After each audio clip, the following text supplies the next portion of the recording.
માં, તમે ચિંતા ના કરો. હવેથી તમારે આ ચિંતા નહીં કરવી પડે. મારે ત્યાંથી ભોજન આવી જશે.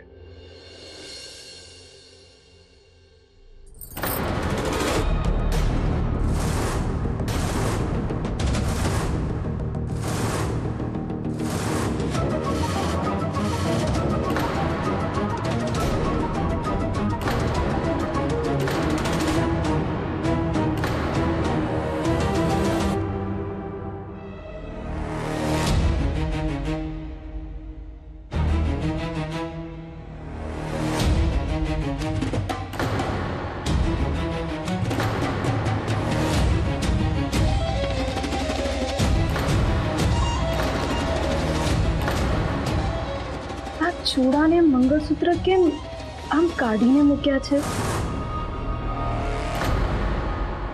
સૌભાગ્યવતી સ્ત્રી આ ક્યારે કાઢે નહીં. આ જો આ હું દાઝી ગઈ હતી, છતાંય વક્તુબાએ મને ચૂડલા પહેરાવ્યા. આને આમ આવી રીતે ના રખાય. હા તો તમારા ઘડે શોભે. લાવ, હું તમને પહેરાવી આપું. હું પહેરાવી આપું. જોજો, મેં બહુ સુંદર લાગશો.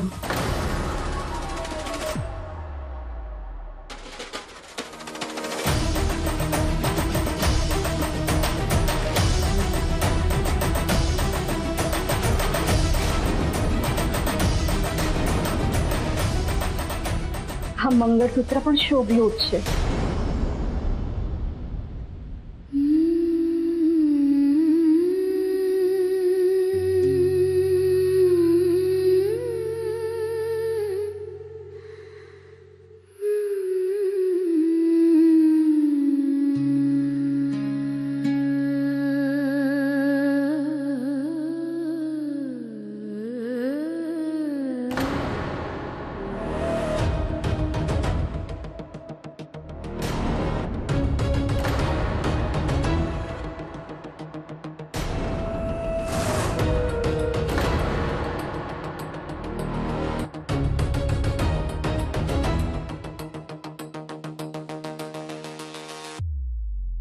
શું થયું?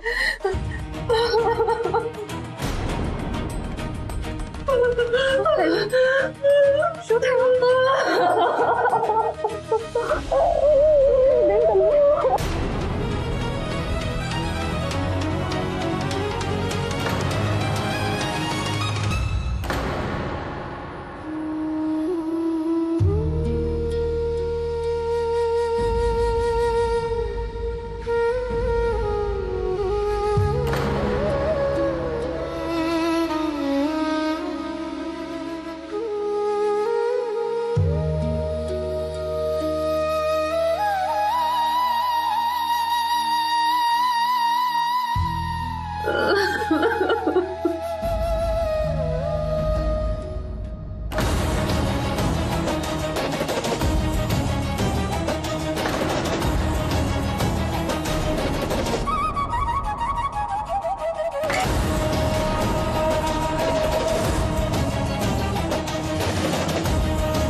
તમે પાપી છો કે જુઠ્ઠા, તમારે નક્કી કરવાની કઈ જરૂર નથી. તમે શાંત થઈ જાઓ અને મને કહેશો કે થયું છે શું? મને કહેશો.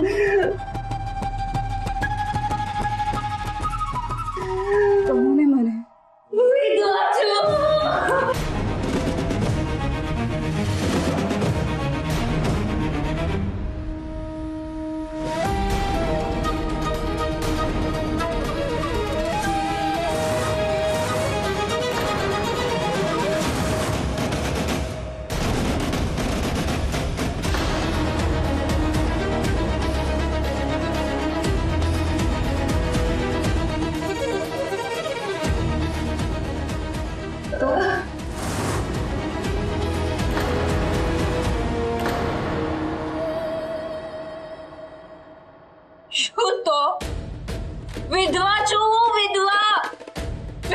છું.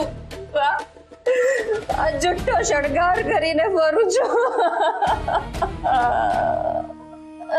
જુઠ્ઠી છું. તો એ જુઠ્ઠું બોલવા પાછળ કંઈક કારણ હશે ને?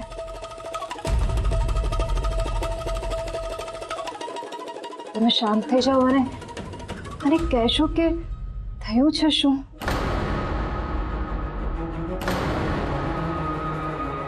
કહેશો?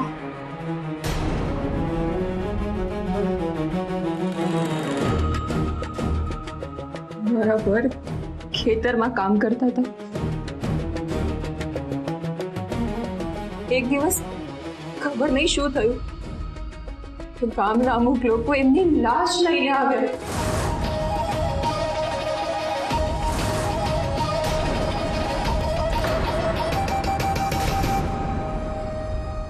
એ દિવસથી ગામના પુરુષોએ લાગણીના નામે મારી ઉપર નજર બગાડવાનું ચાલુ કરી દીધું.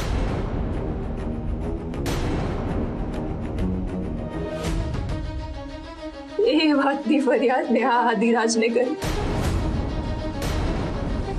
તો ઉપરથી હું જ ખોટી છું. હું જ ગામના પુરુષોનું ધ્યાન ભટકાવું છું બાપજીની ભક્તિમાંથી. એવો આડ મૂકીને મને અને બાને ઘરમાંથી અને ગામમાંથી કાઢી મૂકે.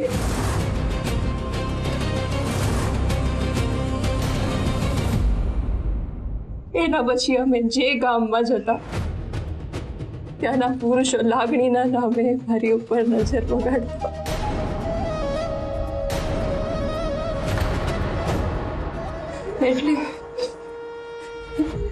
એટલે મેં આ સૌભાગ્યવતી સ્ત્રી બનવાનું નાટક શરૂ કર્યું.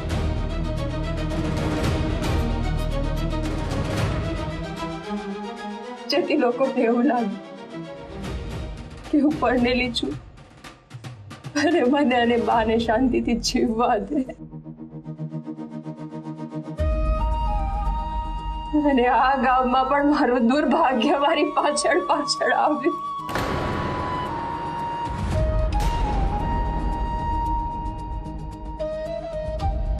આજે તમે અમને ના બચાવ્યા હોત તો આદિરાજે અમને આ ગામમાંથી પણ કાઢી મૂક્યા હોત.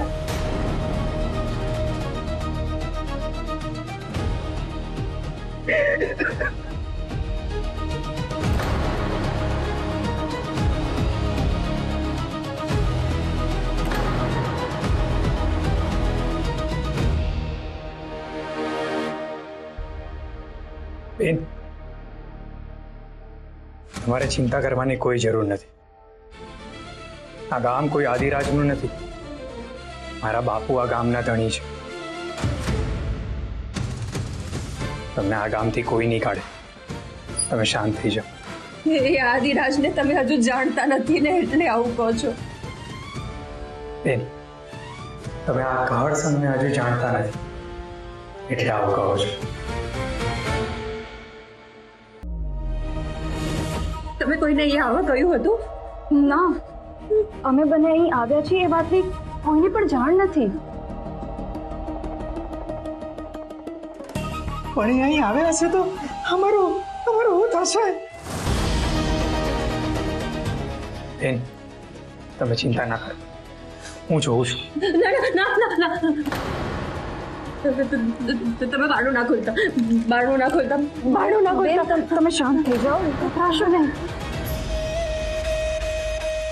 હું જોઉં છું.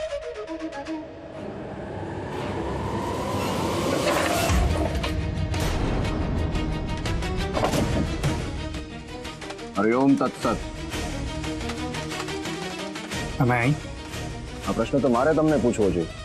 તમે અહીંયા શું કરો છો? આ મારું ગામ છે. ગામ ભલે તમારું હોય પણ આ ઘરમાં જે સ્ત્રી રહે છે ને એને હું સારી રીતે ઓળખું છું. મારે એમની સાથે વાત કરવી છે. ના, તમારી ભૂલ થાય છે. આ સ્ત્રી ને એમનો પતિ વર્ષોથી અમારા ગામમાં રહે છે. પતિ? એનો પતિ? એને પતિ છે? હા છે, અને વર્ષોથી અમારા ખેતરોમાં કામ કરે છે. જુઓ, તમારે આમાં વચ્ચે આવવાની કોઈ જરૂર નથી. આ ગામ મારું છે અને તમે અહીં આવ્યા છો એટલે તમે વચ્ચે ના આવો. ને આ સ્ત્રીને અને એમના પતિને તમને મળવાની કોઈ ઈચ્છા નથી. જો એનો પતિ છે ને તો બોલાવો એને બહાર. બહાર આવશે તો હું જતો રહીશ અને ફરી પાછો ક્યારે અહીં નહીં આવું. એ હમણાં ઘરમાં નથી. મને લાગે છે કે એ સ્ત્રીને હું ઓળખી ગયો છું. મને એકવાર એમને મળી લેવા. તમે જઈ શકો છો. ઠીક છે, આ ગામ તમારું છે ને એટલે તમારી મરજી ચાલશે. હું જાઉં છું.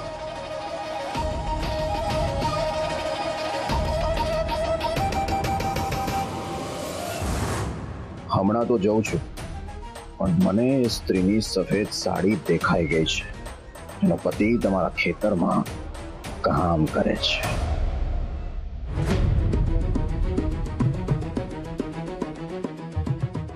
એને ખબર પડી ગયું છે, ખબર પડી ગયું છે ને. ના ના ના ના ના, કરસનજી કહ્યું ને કે એ તમારા પતિને ઓળખે છે. એ ચાલ્યા ગયા છે અહીંથી. તમે શાંત થઈ જાઓ.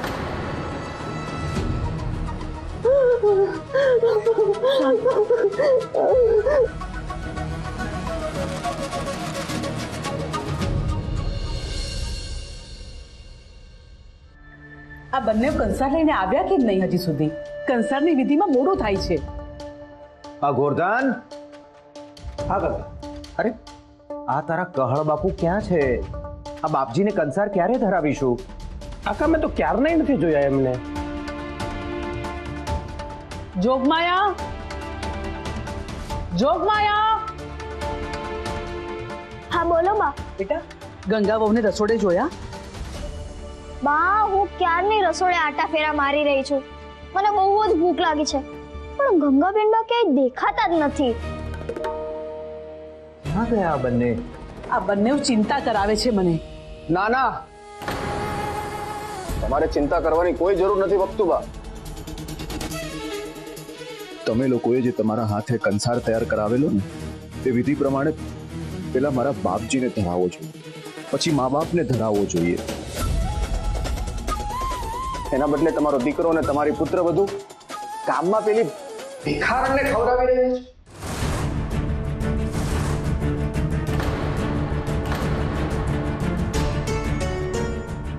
ના, એવું બને જ નહીં. કંસાર ખવડાવવાની વિધિ બાકી છે હજી. પણ કંસાર હશે તો વિધિ થશે ને બા. કંસાર તો ખવાઈ ગયો.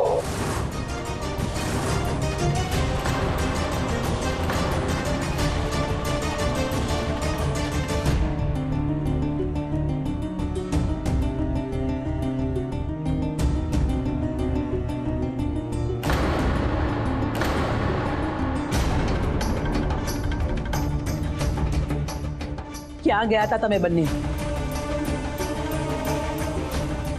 અંદર આવો, મારે તમારી સાથે વાત કરવી છે. જાઓ જાઓ, અંદર જાઓ. તમારા માં તમને બોલાવે છે. અંદર કંસાર ખાવાની વિધિ થવાની છે.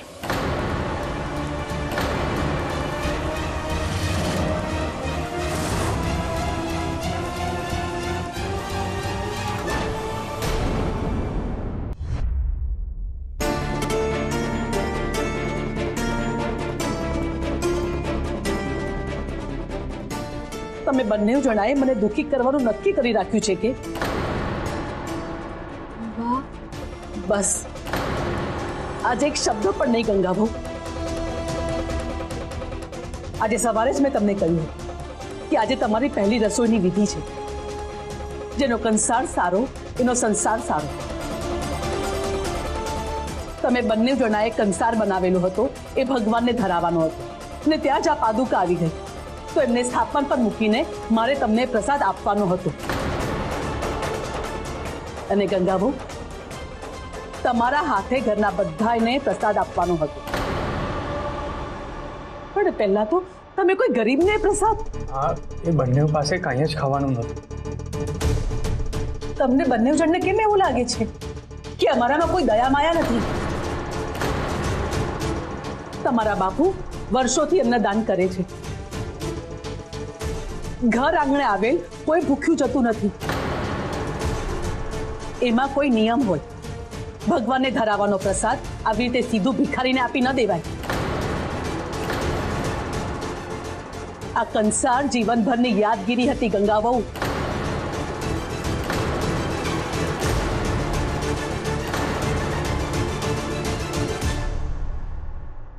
બા અમે ફરી કંસાર બનાવી દઈએ. જે સમયે જે થતું હોય એ જ સમયે થાય ગંગા વહુ. સવારે નક્કી કરેલા લગ્ન રાત્રે થાય. ભગવાનને અને અમને આપવાનો પ્રસાદ પૂછ્યા વગર કોઈ ગરીબને આપી દો છો. આ કહળમાં તો સમજદારી છે જ નહીં.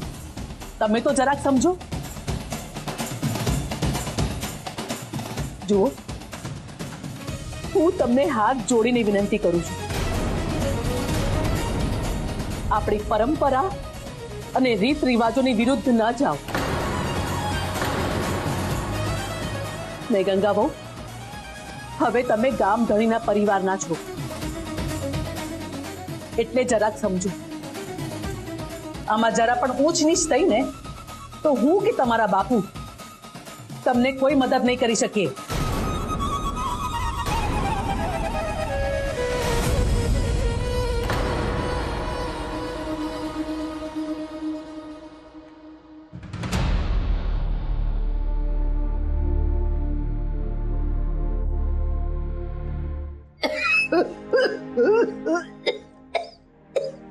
ભિક્ષામ દેહી મૈયા.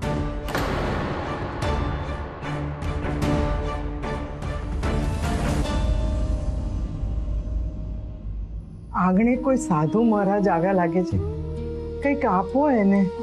ઈશ્વરે લાજ રાખી કે કહળસંઘજી આ બધું આપી ગયા અને સાધુ તો સાધુ નહીં ખાલી હાથ કાઢવો પડે. ઉપરવાળો એ ખરેખર દયાળુ છે. જા સાધુ મહારાજને કંઈક આપો. જા.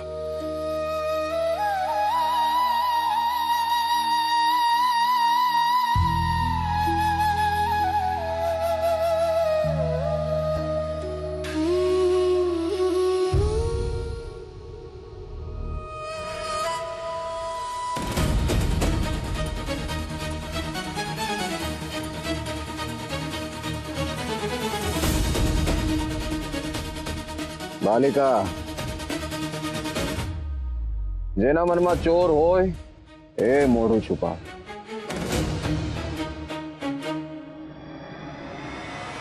હરિઓમ તત્સત.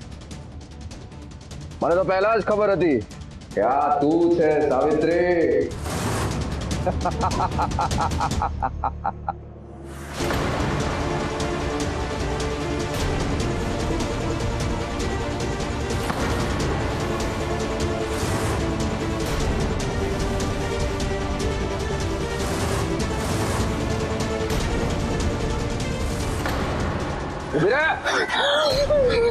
અને એ ગામમાંથી પકાડી તો તું આ ગામમાં આવીને ભરાય.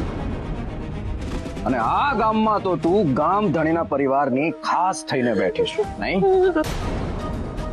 કળભાનો દીકરો અને એની વહુ તને બચાવવા જુઠ્ઠું બોલે. સાવિત્રી, એવો તો તું કયો કાળો જાદુ કરે છે કે બધા તારી વાતમાં આવી છે? હવે તને નહીં છોડું. બાપજી જે સ્ત્રીનો ગામ નિકાલ કરે એ બીજા ગામમાં આવીને કંસાર ખાય. હવે જો તું તને અને તને બચાવનારાઓની હું શી વેલ કરું.